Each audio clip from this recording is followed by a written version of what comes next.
reported Ebola epidemic that same year, Peter Piot became a pioneering researcher into AIDS. He has held key positions in the United Nations and World Health Organization involving AIDS research and management. He is currently director of the London School of Hygiene and Tropical Medicine. Peter Piot is connected with us today through the same Interaxio system that we use for our daily midday briefing, so I ask for your patience in terms of the technicalities of the use of the system. We have today interpretation from and into French, English, German, Spanish, Italian, Polish, Greek, Latvian, Dutch, and Danish, as well as international sign language. President von der Leyen will first make a statement, followed by Professor Piot. We will then move to the Q&A session. We will focus first and foremost on questions on today's package. And I can already announce to you today that the President will be back in the press room on the 1st of December for a further press conference after 1 year of mandate. President von der Leyen, you have the floor. Vielen Dank für diese Gelegenheit. Die Corona-Lage ist sehr ernst. Sie ist in fast allen Mitgliedstaaten besorgniserregend. Sämtliche Daten unserer Gesundheitsagentur ECDC deuten auf eine sehr starke Ausbreitung des Virus in ganz Europa hin. Wir sind tief in der zweiten Welle. Immer mehr Menschen stecken sich an. Alleine in der vergangenen Woche belief sich die Gesamtzahl der bestätigten Fälle in Europa auf 1,1 Millionen. Und je mehr Menschen infiziert sind, desto mehr werden auch ins Krankenhaus eingeliefert. Wir erwarten, dass diese Zahlen in den nächsten 2 bis 3 Wochen weiter ansteigen werden, und zwar rapide. Im Augenblick liegt die Auslastung von Intensivstationen im europäischen Durchschnitt etwa bei einem Drittel des Höchststandes im Frühjahr. Es ist aber absehbar, dass sie mit den zunehmenden Infektionen und mit dem Einsetzen der Wintergrippesaison ebenfalls weiter steigen wird. Und im Vergleich zum Frühjahr fällt auf, dass diesmal kein Mitgliedstaat verschont bleibt. Die Länder Mittel- und Osteuropas zum Beispiel sind nun ebenfalls sehr stark betroffen. Wir haben es diesmal mit 2 Feinden zu tun, dem Coronavirus selber und einer Corona-Fatigue, also einer zunehmenden Müdigkeit, was die Vorsichtsmaßnahmen gegen Corona angeht. Und ich verstehe, dass die Menschen dieses Virus leid sind. Wir bringen alle seit Monaten Opfer. Und mich beeindruckt, was die Menschen über eine so lange Zeit in Kauf nehmen. Sie zahlen einen hohen Preis, sozial und wirtschaftlich. Viele Menschen leiden auch seelisch sehr stark unter den anhaltenden Einschränkungen ihrer persönlichen Freiheit und natürlich auch unter der sozialen Isolation, die wir alle erleben. Aber es ist jetzt nicht die Zeit, locker zu lassen. Die Situation ist zwar sehr ernst, aber wir haben es immer noch in der Hand, die Ausbreitung des Virus einzudämmen, wenn alle ihren Teil der Verantwortung übernehmen. Das heißt, die Verantwortung muss von allen und auf allen Ebenen übernommen werden. Auf regionaler und lokaler Ebene, in den Mitgliedstaaten und durch die Europäische Union. Wir müssen das Virus eindämmen, bis wir einen Impfstoff und bessere Mittel an der Hand haben, um die Gesundheit aller zu schützen. This means that everyone can and everyone must contribute. What we are expected to do is simple. We need to wear masks and stick to hand hygiene. And we need to avoid the 3 C's: crowds, close contacts, and closed spaces with poor ventilation. And only by protecting ourselves and each other, we can reduce the spread of the virus and thus reduce the impact on our lives and our livelihoods. Mais maintenant, nous sommes mieux préparés qu'au printemps.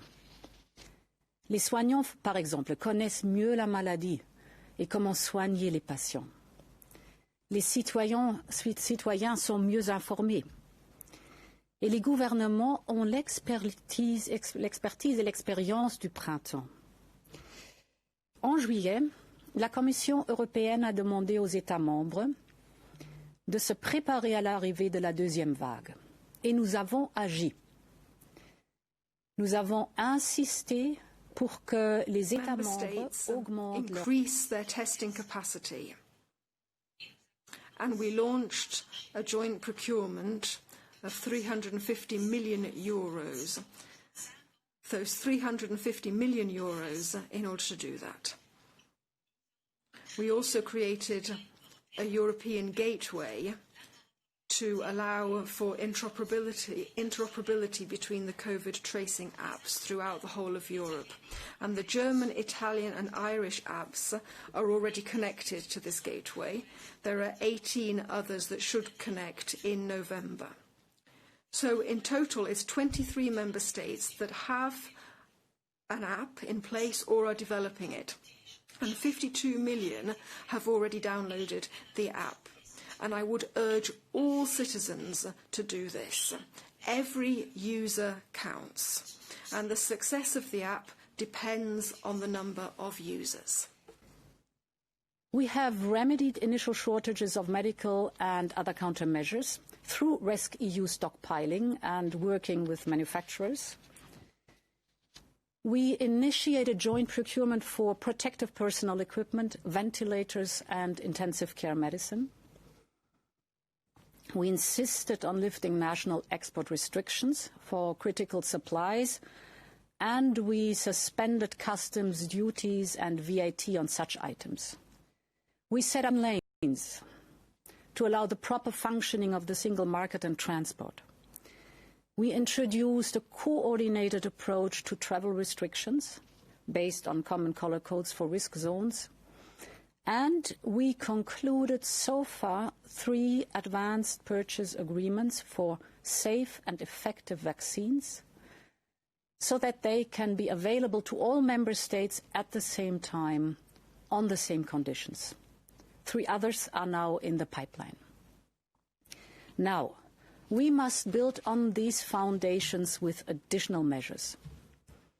And taken together, the package we presented today enables a coordinated approach to data sharing, to testing, to medical and non-medical equipment, to travel, and to vaccination strategies. We are all in this together.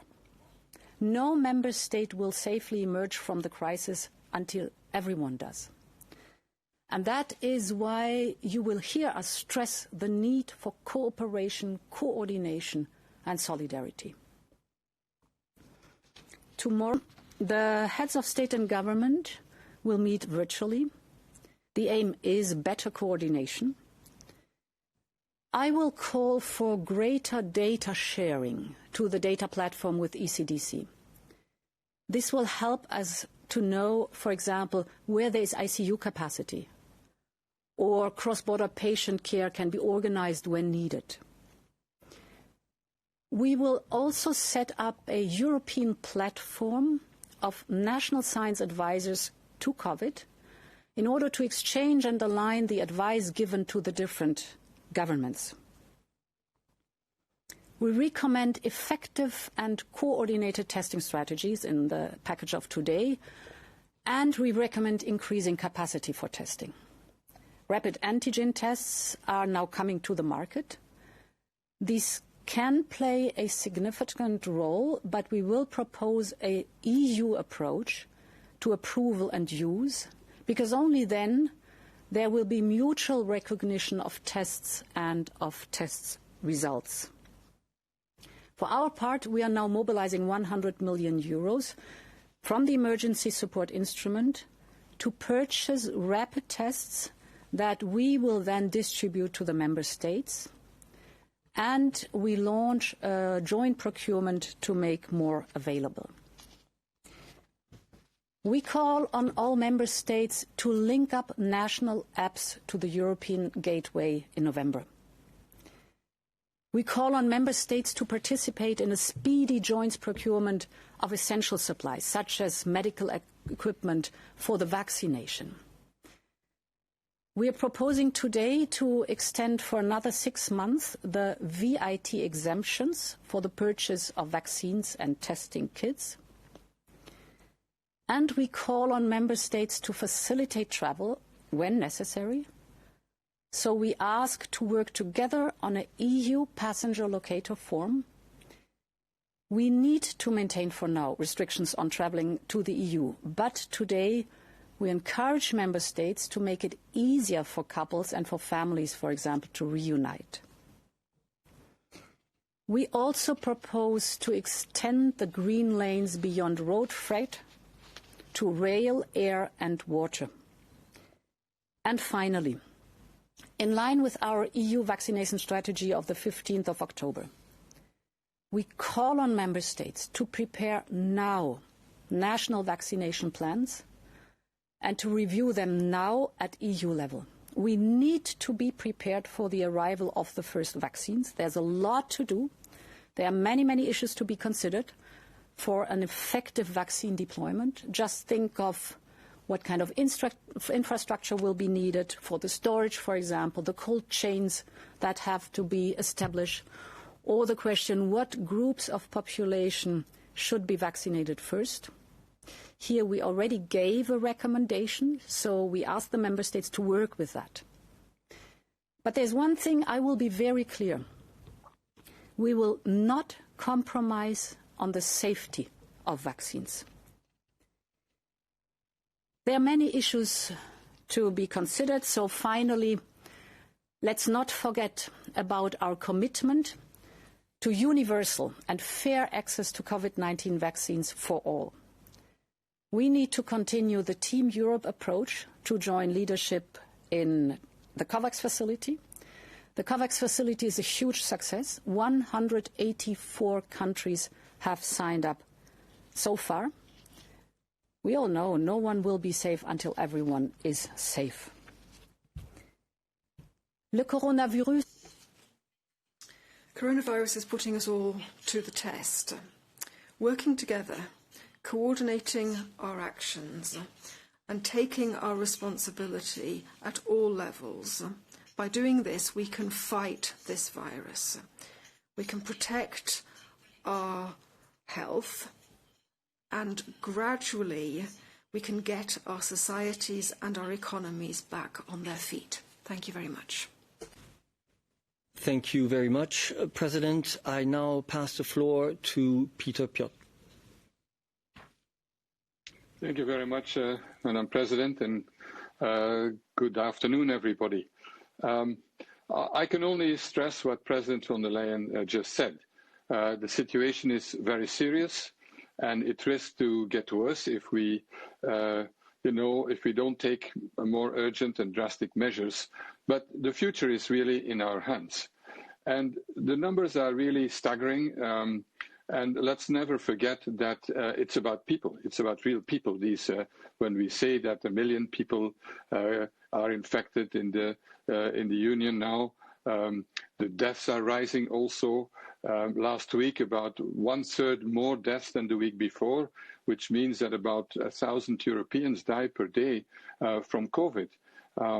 And again, it's about real people. So more and more families are affected. It's not just something that is out there and is marginal. But the good news is also that mortality, so the risk of dying from COVID when you're hospitalized, has been reduced by about half as compared to the spring, because we've got more experience, and also there are some progress has been made in terms of treatment, although we don't have really a cure yet. But think of it. If in a country 500 or 1,000 people have to be admitted to a hospital because of COVID-19, that is as if an entire hospital was closed and shut down for other people who need also hospitalization, for surgery, for strokes, for whatever, for cancer treatment and so on. So this has an impact on many, many aspects far beyond COVID-19. And in addition, let's not forget that COVID is not just about having either some kind of flu, a cold, or end up in in intensive care. More and more people are now suffering from what's called long COVID, from long-term consequences. And I know what I'm talking about. I had it myself, and for months I was completely exhausted, and you have cardiac involvement and so on and so on. So it is something that is going to be with us for quite a while. Now, where are we going? And as I mentioned, we're really, frankly, and it's sobering, at the beginning of this epidemic, which, let's not forget, nobody had heard of. It didn't exist at the beginning of the year. It's hard to imagine that there was a world before, but it's true.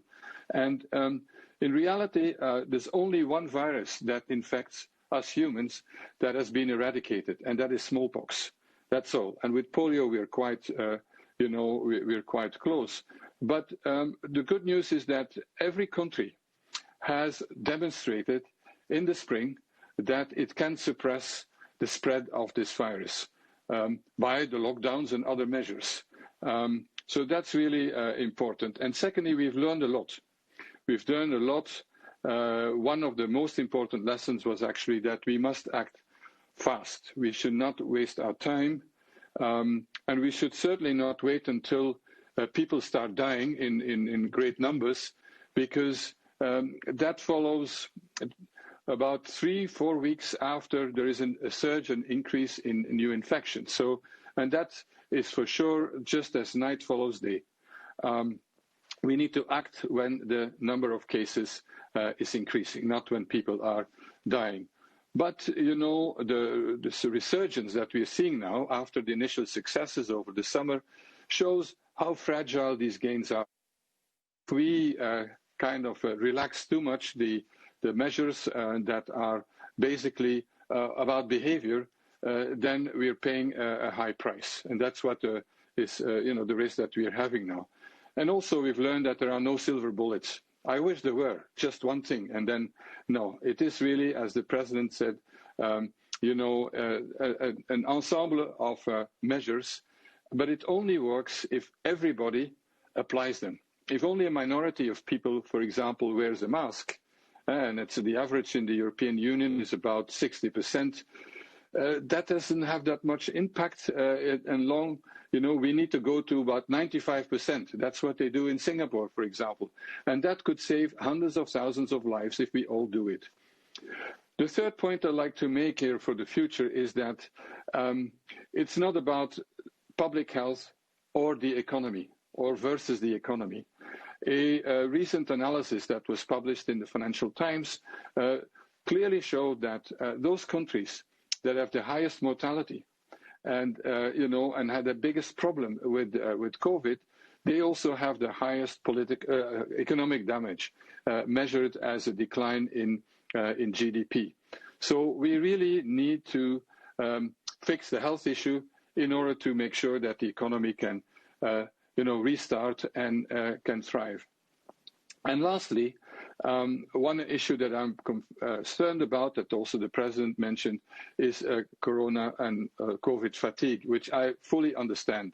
It's a big difference when you say, okay, we're going to be in lockdown for a month or so, or 2 months, and then after that everything will be fine.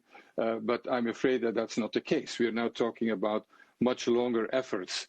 And so involving people, the citizens, is really key. Now, how do we get out of this? And theoretically, there are 4 options that I can think of. One is that by some miracle, the virus changes and becomes innocuous, less infectious and less fatal. Unlikely to happen, but you never know, and the virus doesn't mutate that much, fortunately. Secondly, there is a lot of talk about so-called herd immunity. In other words, people say, okay, let's people get infected, particularly the young, because they die less, and then the virus will no longer have people to infect. Unfortunately, first of all, let's not forget that in Europe, even in the most affected cities, for example, well over 85% of people are still susceptible. So it takes a long time before we go to a level of about 60, 70% that will be needed to protect everybody. But also, let's not forget that the the toll in deaths will be enormous. Millions of people will die. And I think in our 21st century, that's not something that we can ethically accept. A third option is that we go into lockdowns for a long, long time.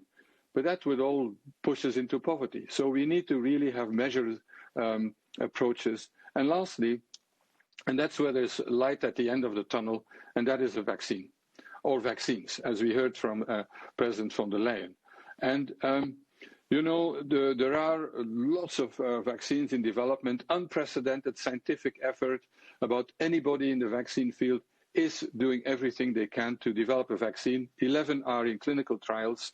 And I'm quite hopeful that by the end of the year, we will know at least how effective some of these vaccines will be.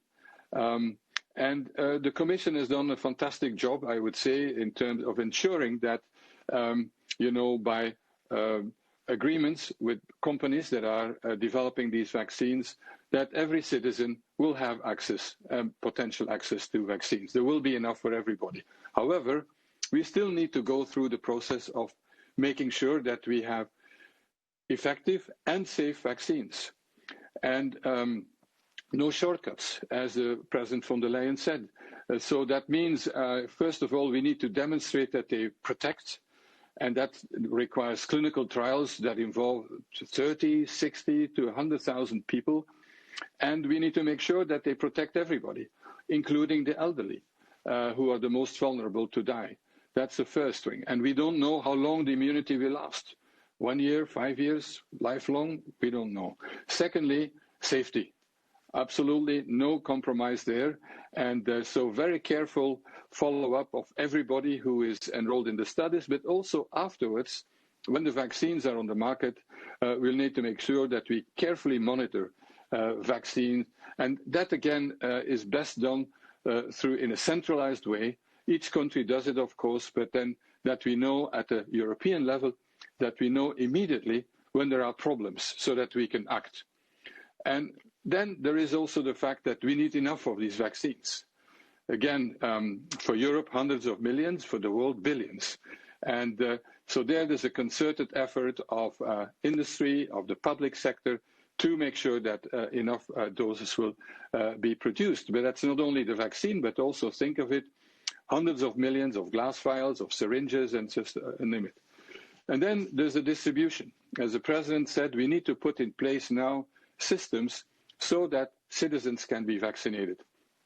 And that is a logistic challenge, but some countries have very good vaccination programs. We can build on that, but it will be good to test it out and a European test day to make sure that we learn where all the issues are, the hurdles are. And finally, will people accept the vaccine? And here I'm very worried because recent data from surveys show that up to 25% of people say, I will not take that vaccine. I don't trust it. And so we need to make sure, of course, that the vaccines are safe and effective, but also do a big job in terms of communication. And finally, I believe that the Commission has really stepped up to the challenge quite early on. We heard it from President von der Leyen, and it goes from procurement from tests to protective equipment, but also now the guaranteed access to vaccines that are going to come, but also in terms of harmonizing how various member states are dealing with this, particularly when it comes to cross-border issues. And I agree that sharing data, sharing information is going to be critical. And for me, it really illustrates the value added of Europe and of a European action, because let's not have any illusion. This is not going to be over until it's over everywhere.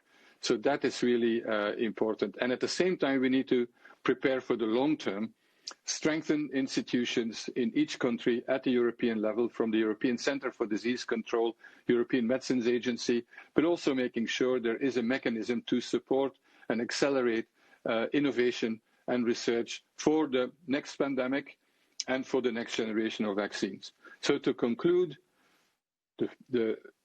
it's very serious, but the future of this epidemic is in our hands. And we can do it. It depends on action at the national level.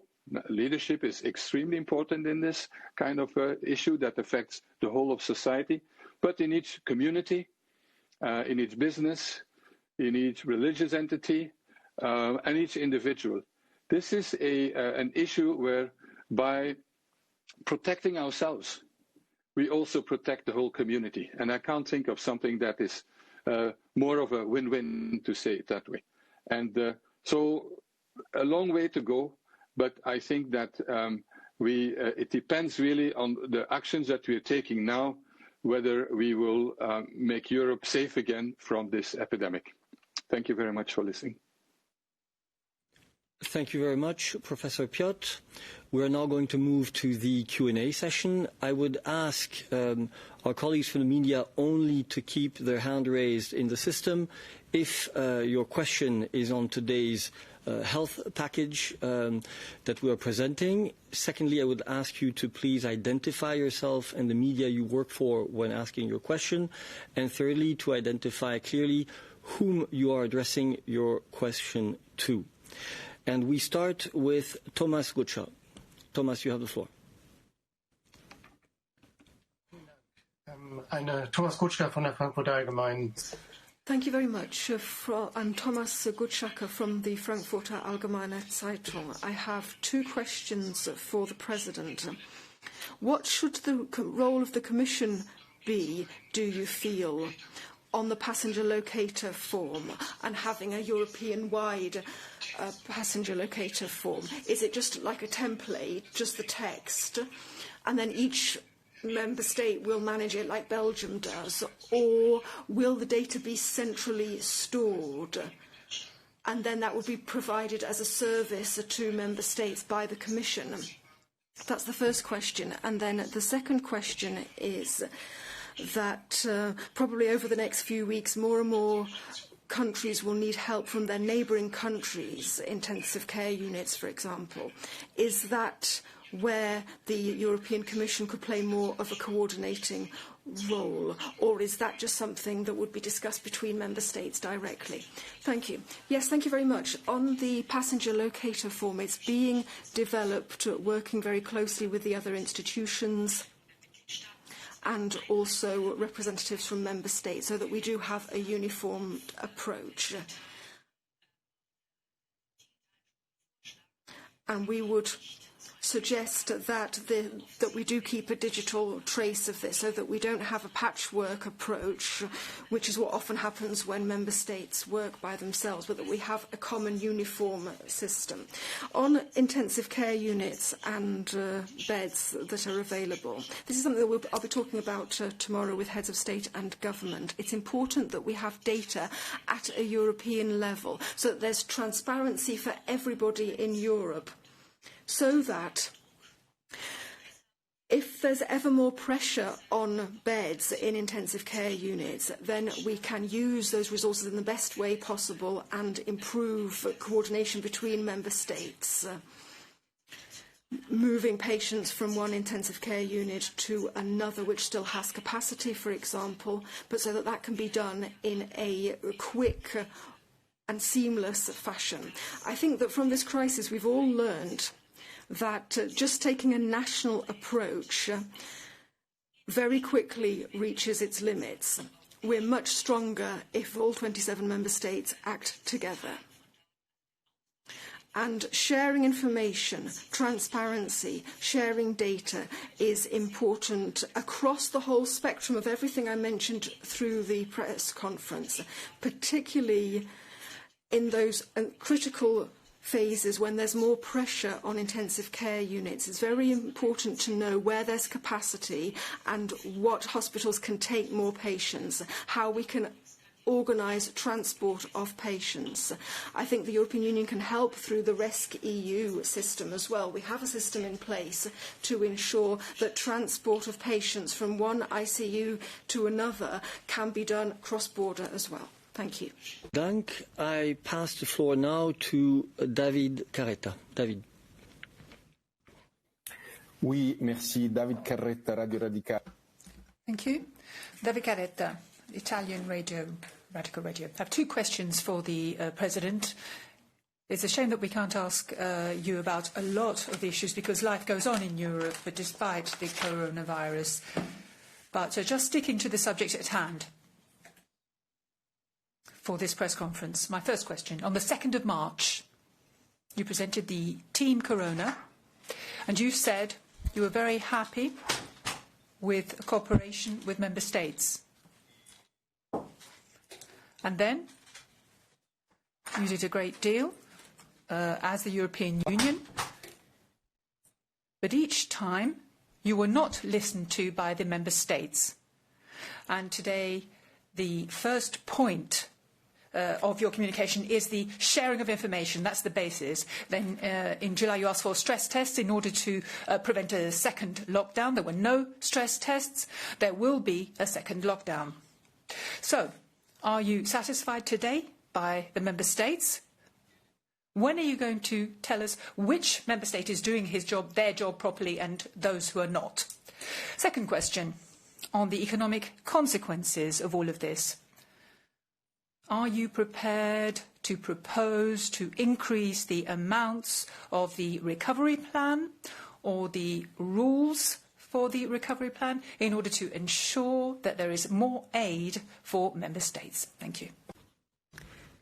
So, first of all, this is a process where all of us have learned a lot, and indeed we have asked in many different circumstances member states to coordinate better and to inform. But if we look how far we have gotten, how many systems we have in place now, and I was referring to them initially, then we have increased a lot in the quality of cooperation and in the speed of cooperation.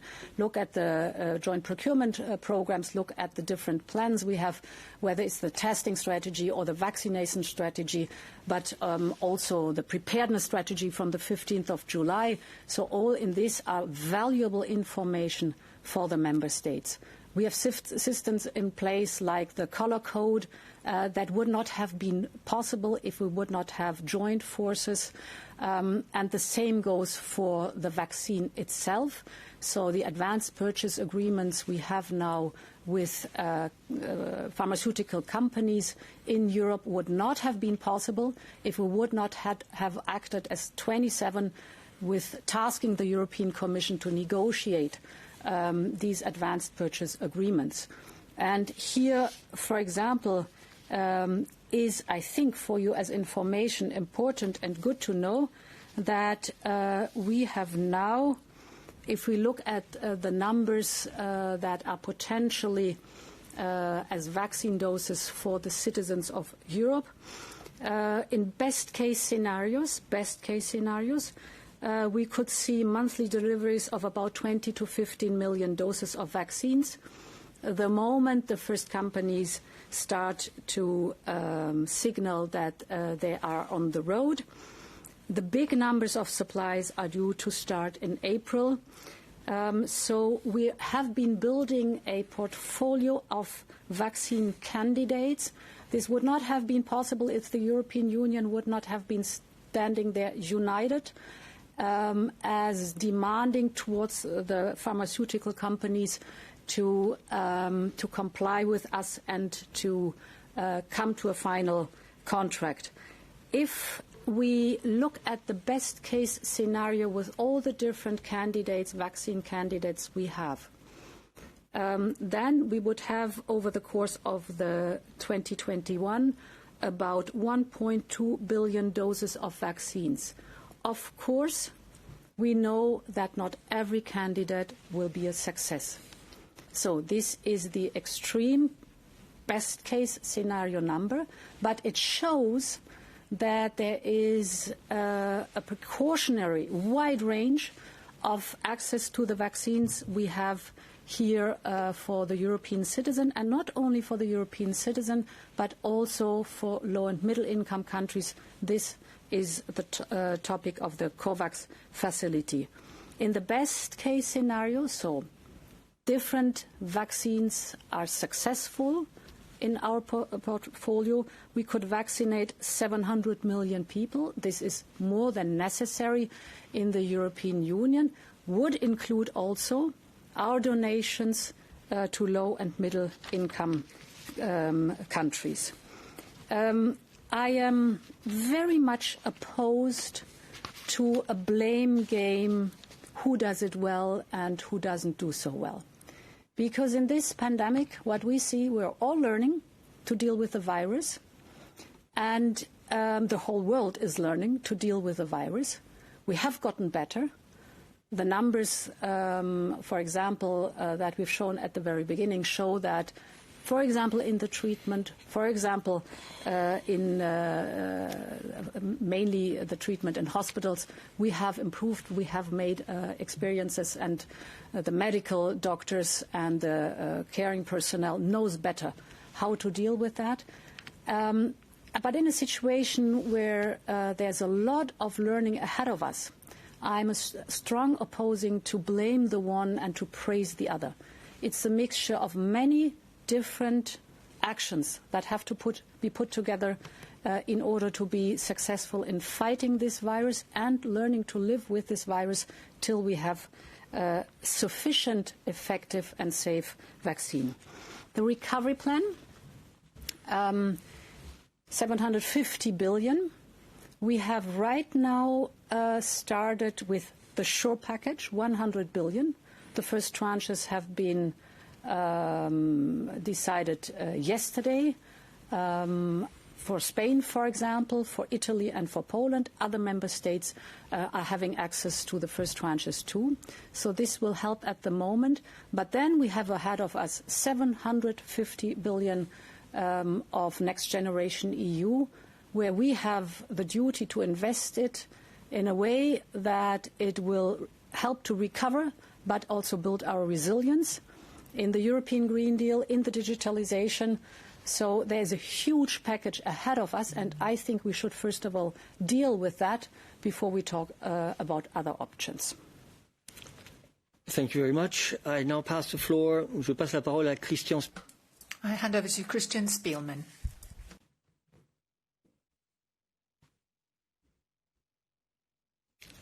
Christian, est-ce que tu nous entends? Can you hear us, Christian? Madame von der Leyen et Monsieur Piot, s'il vous plaît. Les États membres. The member states in the coming days will take even more drastic measures than those which have been taken hitherto, and we've seen that we've all acted in a dispersed way. Belgium is the example, the most flagrant example of that. I'd like to understand what you've just said to us. At the end of the year, we will know whether we have a vaccine and whether it's effective. Does that mean that you are forecasting that these drastic measures, which have led to a lot of fatigue, will last at least until the end of the year? That will be no let-up, and that Christmas, unfortunately, means that we're all going to have to be shut up at home, no contacts, no festivities, no Christmas markets. Is that what you're announcing to us? And how do you think that European citizens are going to react to an announcement like that, which has not been prepared beforehand? We're just going to announce this to them today or tomorrow, or perhaps at the best with the leaders harmonising the necessary measures. My second question is more for you, President. You said we have prepared better. Well, it's fine to say that we've prepared better, but how can you explain that the hospitals of the European Union currently, whereas we're not yet at the peak of the second wave, are already saturated? We aren't able to take in more people, and that health care staff are on the edge of a nervous breakdown. Many have had to leave their posts, and that we're having to take back former workers in order to plug the gaps. Why did we not prepare the hospitals between the first and second wave better? We applauded the healthcare staff during the first wave, but we did not give them the financial or human resources means to deal with that second wave, and I can't understand that. I know that it's the national politicians who are responsible, but surely the Commission should be coordinating this. Who is at fault? I know you don't like the blame game, but it's important for us to understand.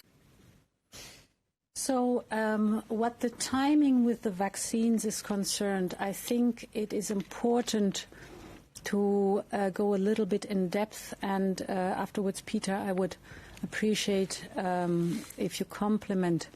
So at a certain point in time, the first pharmaceutical company will be there with a vaccine that then goes through the necessary clinical trials.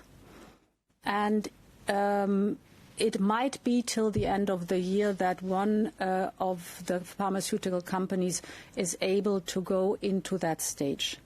But it will take time, and this is important to communicate that early enough, till a vaccine is tested in a way that we say it's effective and safe. And with effective, I mean it creates immunity to a certain degree. Not every vaccine creates 100% immunity, but it may be that it's a 70% immunity, it's maybe even less. This is so with the first generation of vaccines. And this shows that a diverse portfolio of different vaccines that are in the short run in different stages is and was so important for us as European Union to secure. In other words, the vaccine is not the miraculous event that changes all from one day to the next. It is the light at the end of the tunnel, but it takes several steps before we see full light at the end of the tunnel. And apart from the vaccine question, I think that this year's Christmas will be a different Christmas. A lot depends on our behavior from the individual, each individual on the regional level, on the member state level, and on the European level, how we pull through this together in the next weeks. But it will be a different Christmas. What your questions on the hospitals is concerned, most member states took the experience from the first wave and prepared better during summer. The production, for example, of ventilators has drastically increased, but true is too that the healthcare workers are exhausted. They are in this since March. And yes, it is a very, very difficult situation. And therefore, the more important is that we share the data on the situation in the healthcare sector and mainly in the ICU, so that we have together transparency and an overview on the European level in order to act and react in a coordinated way. And you hear from my words that the whole journey in this pandemic has been that we learned together. We were always stronger when we did it coordinated on a European level. There are many, many topics where we have successes, but we know this is a long fight. We're in that for a long haul, and therefore we have to keep spirits up in vigilance, in compliance, and of course in the coordinated action we have. Professor Piotr. Oui, merci. You have the floor. Oui, bon, je voudrais d'abord. Thank you, Mr. Smilman, for your question. The question of the duration of the lockdown, it's not exactly the same type of lockdown. All different countries are trying to continue to allow schools to remain open and so on. So it's a bit different, I think. But will there be any let-up? Well, it all depends on the effectiveness of the measures which are implemented now, as the President said. I don't know the individual plans of different countries, but it's clear that if the measures currently being implemented or which have already been implemented work, then it's possible, we don't know yet, there might be an opportunity to relax the measures a little. But one of the most important lessons we've learned from the summer is that if we relax too much, then we will head for a third wave, with maybe even more deaths. So to come to your question about Christmas, well, it'll be an opportunity to develop a Christmas of solidarity, which will be different, as the President said. But it's too early to say. The most important message to put across, I think, is to say that here it doesn't depend on the government, on the policies of an individual government. That's very important, of course, but it's also a question of the individual behaviour of various people, of the different people, which can make a difference. The vaccine, too. When I said that would have the result of these clinical trials, I think quite soon, that does not mean that the vaccine will be immediately available. Even if we have a vaccine, I think that for some time yet we'll have to combine that with measures, for example, mask wearing, social distancing, things like that. It won't just happen overnight that we can return to normal. On your question about hospitals, well, I agree with you. The staff in some hospitals, in some countries, find themselves in a very difficult situation. But at least there's more PPE available at the moment. We are better prepared. We now know that we're no longer going to send people into intensive care and put them on a ventilator as we did before, as easily as we did before, without being sure that it's necessary. I think we need better management of human resources, to put it like that, because, as the President said, we're in it for quite a while yet. Thank you very much. I now pass the floor to Naomi O'Leary. Naomi, you have the floor. Thank you for taking my question. My question, if possible, is for both President Von der Leyen and also Dr. Pio. So my question is, why has the strategy in Europe failed? Thank you. Naomi, could we ask you to repeat your question? Sorry, we had a little problem at our end. Certainly, no problem. My question is both for President Von der Leyen and Dr. Pio, if possible. It is, why has the strategy in Europe failed? Thank you. So, this pandemic has hit us in a way that if you look back, you can see that a lot of things were done in the right direction in the first wave, but obviously the exit strategies were partly too fast and measures were relaxed too soon. So that there is a second wave, and we do not know whether this is the last wave, is also a characteristic of a pandemic. It's not the first time that this is visible. So if you look in the history books, you see that this is a classical symptom. And we have been able, in the first part of the year, to effectively reduce the spread of the virus. But then we see that after the summer, the increase took place again, partly exponentially. So now we can act with the experience of the first half of the year. So we have an advantage in knowledge. We know better what works, and as I said, we are in several fields better prepared. And therefore it is now so important to be stringent, to stay coordinated, to act fast and to act intensive and coherent. because this is a challenge that the whole world is facing. So we will be in this for quite a while. And therefore, I think a summary judgment is not yet due, but only when we've overcome this crisis. Professor Piot, do you want to add anything to this?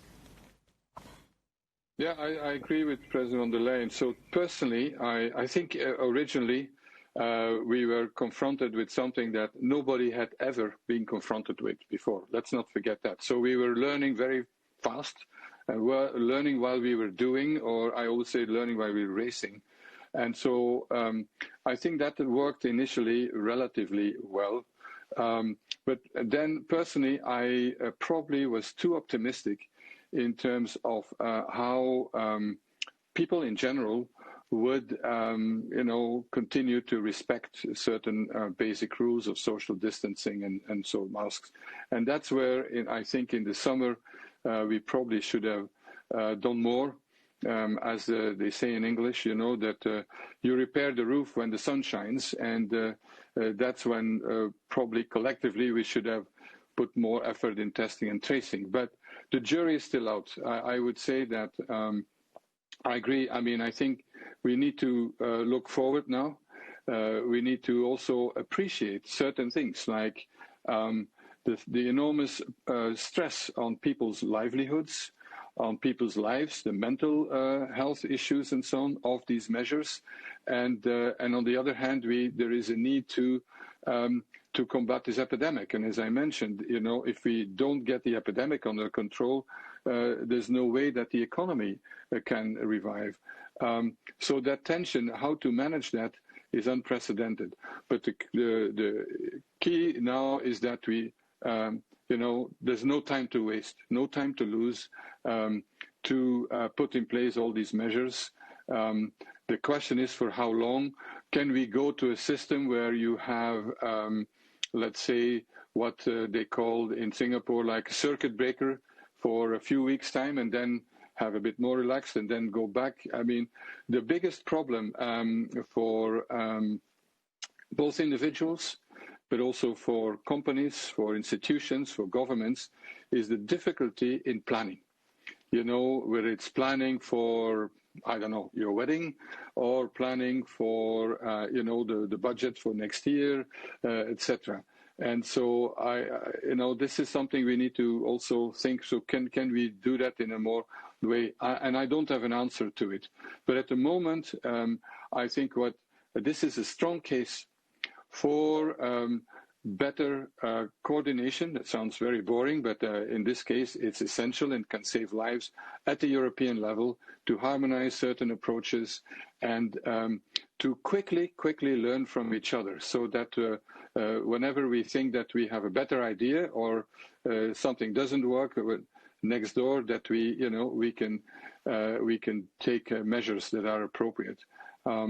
And also looking beyond Europe, both in terms of what not to do and what may work. And I'm convinced when you look at like East Asia and Southeast Asia, there's a very strong sense of community, and perhaps that's what we also need to come back to in Europe.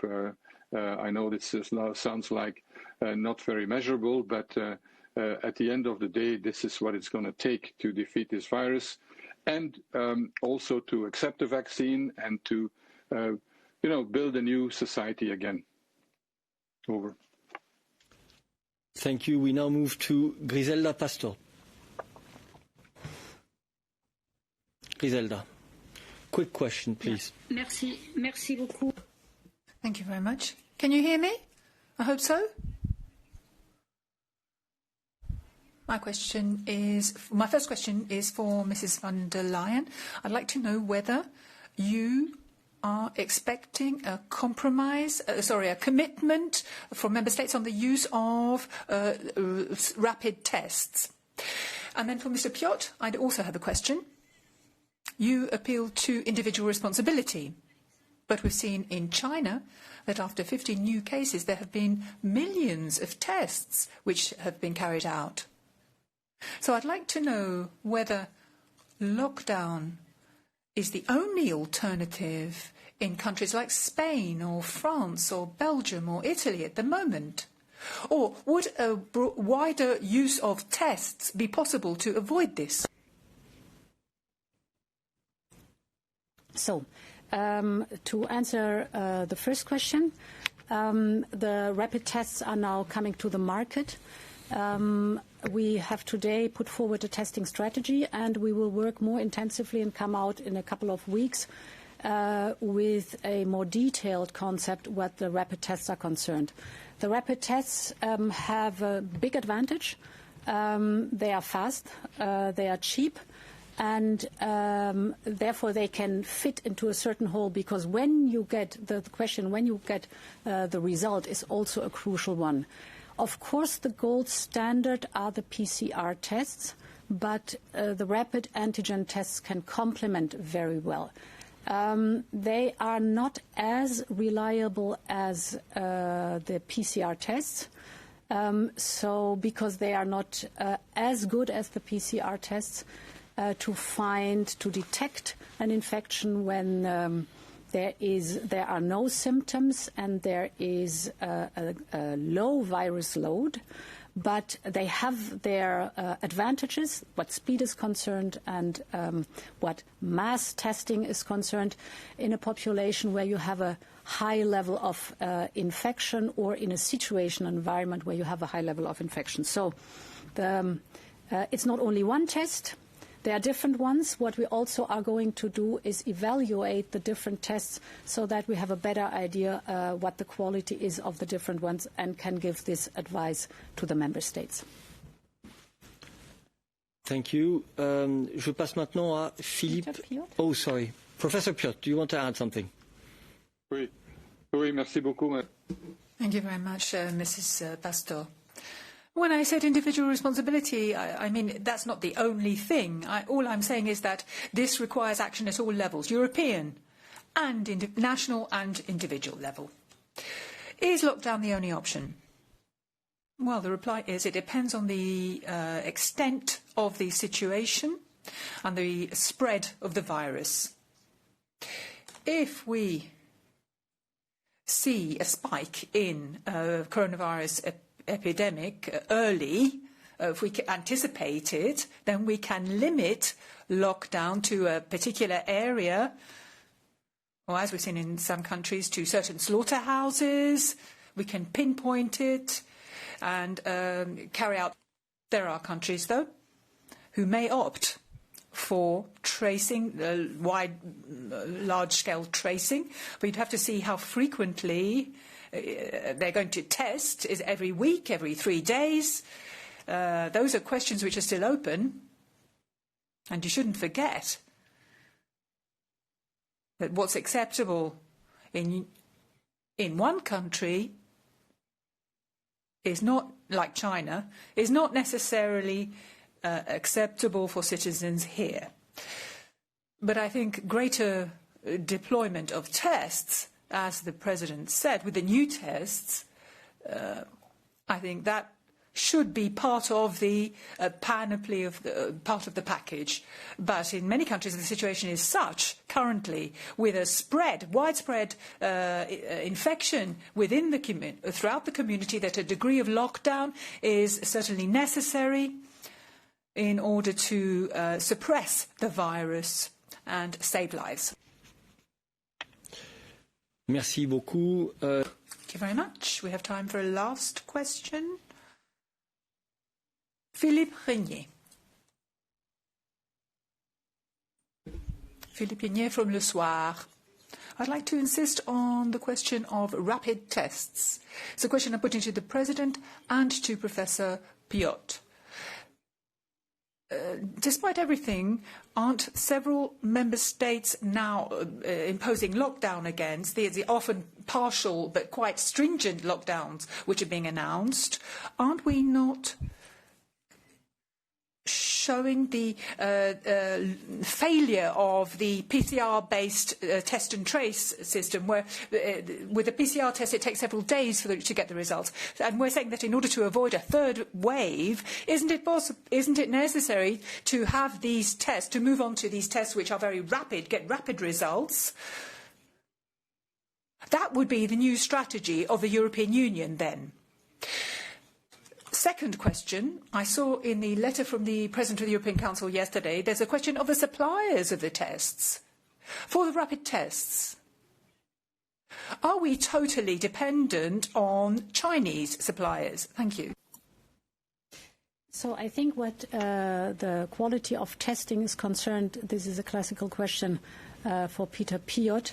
I think not only one test or one type of test is what takes it all, but they are complementary, and I think Professor Piot is the right one to detail that out. As this is the last question, we've gone through the different measures to fight this virus together as 27 member states, 450 million citizens of Europe.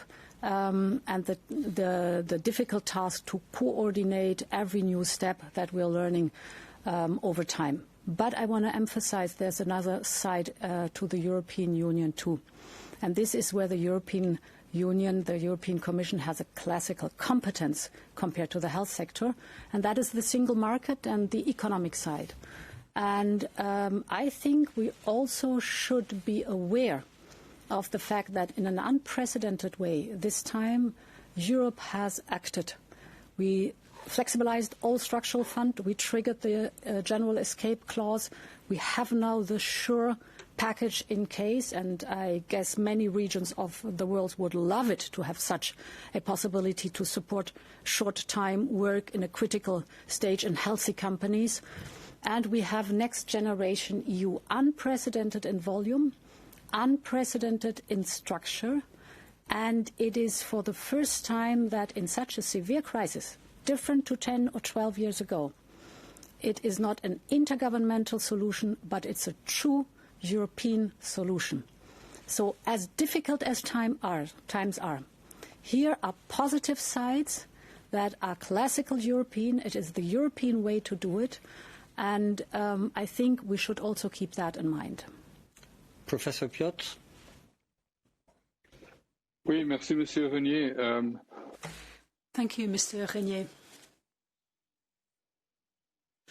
In about 6 months, testing strategies will be very different to what we do today. It's not the test itself that is that highlights the difference. It's the method, and it's the speed of the response. And that's the weakness in the system. As I see things, these tests should be available in chemists, like pregnancy tests. Very straightforward, easy to use. But in order for that to happen, we need a more advanced testing system, screening system. If you compare spring to what we're seeing now, in spring, if you look at the figures, the number of cases detected, the numbers notified, there were very few. But that was because there was no access to screening and testing at that stage. So there has been an improvement, but it's far from perfect. And at the moment, we're a bit overwhelmed by community transmission. So it's going to be a combination of better organisation, better management of the system, but also technological innovation, so that we have more reliable, faster tests, and also cheaper tests. That's very important as well. On your question about suppliers and our dependence on foreign suppliers, in particular China, that will be the case for some tests, but not all of them. In Europe, there are lots of startups, lots of small businesses that are in the process of placing tests on the market. So I think there is an opportunity there to develop this industry more at European level. I fully agree with President von der Leyen. This crisis is an opportunity, and it's our responsibility to take this opportunity and strengthen the system. We've identified the loopholes, the shortcomings in our systems. We need to learn from that. Next time round, we should be better prepared, better equipped. We've talked a lot about vaccines, but it's also about better communication. And I think this epidemic has shown that there is a real raison d'être for the European Union. Thank you very much, Professor. Thank you very much, President. This brings us to the end of today's press conference. As I said at the beginning, the President will be back in the press room on the 1st of December. So for many of you who unfortunately did not have the opportunity of asking a question today, there is another opportunity in a short time. Thank you very much. Have a nice afternoon.